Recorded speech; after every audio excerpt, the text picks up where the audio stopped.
هنا بقى انا بنقلكم لحتة تانية من التاريخ. المسرح الروماني اللي موجود في تريستا. والمسرح الروماني اللي موجود في تريستا ده طبعا في كل حتة فيها طلاينة اتعمل فيها مسرح روماني. هوريكم المسرح شكله ايه هنا، لكن لازم نعرف ان في اسكندرية في مسرح روماني، برضه في روما في برضه مسرح روماني، في اكتر من دولة في مسرح روماني. نبص كده مع بعض. المسرح الروماني دوت اهو بالكراسي بتاعته اهي المعهودة ديت، الاماكن اللي بيقعد فيها المتفرجين. هنا اهو هنا الناس بتقعد، وهنا في الساحة بيتم العرض المسرحي. والعروض المسرحية الحقيقة بتختلف يعني ممكن تبقى عروض مصارعة، ممكن تبقى عرض مسرحي. لكن لما نبص على المكان دوت، المكان ده اتبنى في نهاية القرن الأول الميلادي، وحواليه طبعا أشجار كده اهو، وفي إصلاحات بتتم في أجزاء منه اهي، أو ترميم بمعنى أصح ترميم. لكن هم محافظين على المبنى القديم زي ما هو من القرن الأول الميلادي. طبعا لما نبص كده نلاقي المكان موجود في وسط، يعني وسط أماكن مشهورة يعني أهو المكان اللاجة. وبعدين مش بعيد قوي من مكان الاتحاد ديونيتا دي إيطاليا، اللي هو الاتحاد الإيطالي، يعني مفيش خطوات منه.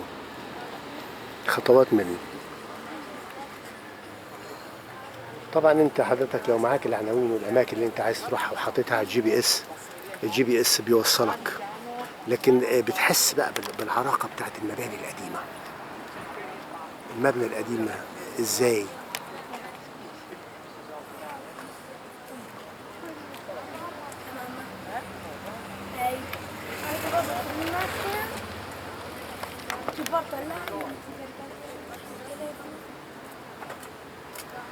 حاجه حلوه صراحه، حاجه جميله.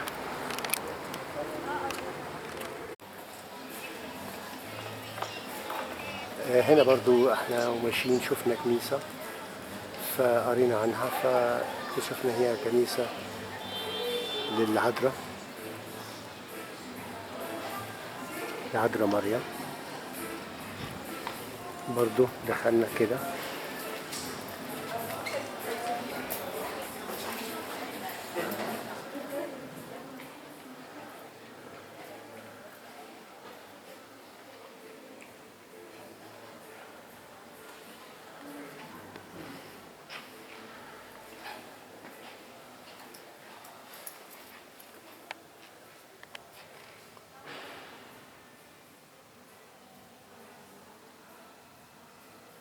انا متهيألي المكان دوت فيه صور، وفي صور لشخصيات مش عارف هل هم دول توفوا ولا ايه بالظبط، ما عنديش فكرة الحقيقة، ومش مكتوب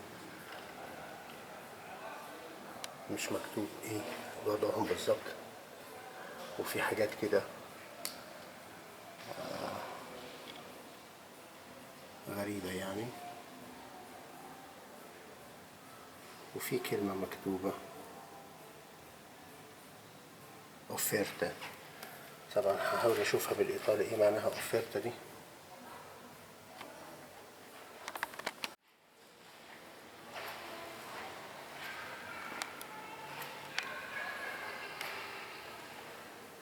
صورة العذراء، تمثال كبير للعذراء، تمثال جميل.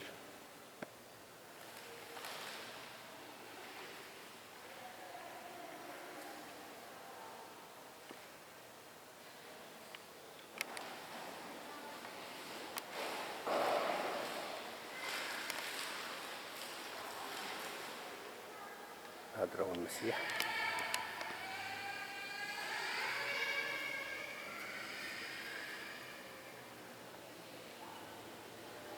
مسيح له المجد مع الصليب.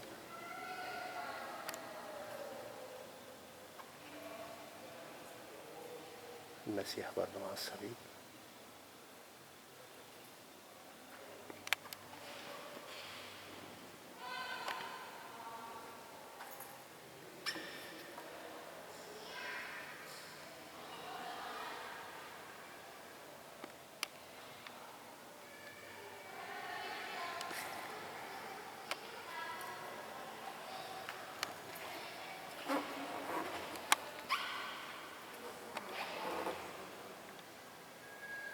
ده صورة لمرقس الرسول. معروف مرقس الرسول بيترسم تحتيه أسد، وهنا بيحبوه قوي الكاثوليك. الأسد أهو، لما بيرسموا الأسد مجنح بيبقى رمز لماري مرقس.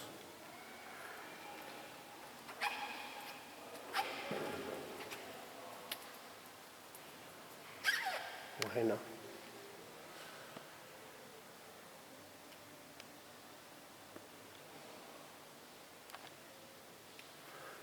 صورة لأحد القديسين المشهورين عند الكاثوليك.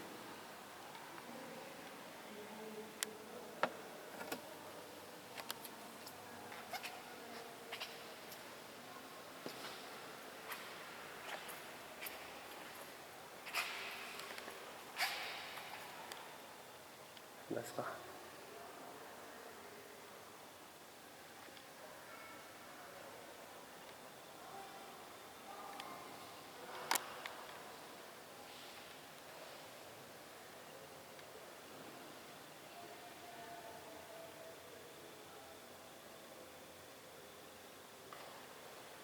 العذراء سلام رب عليها مع المسيح وهو طفل.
العذراء سلام رب عليها.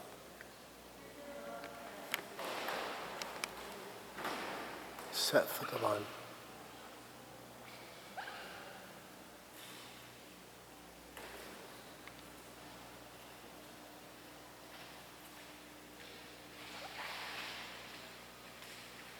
تصميماته بسيطة. مجد لك يا عذراء.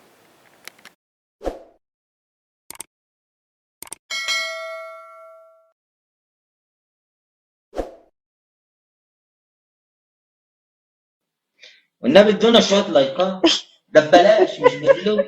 اعملوا حاجه حتى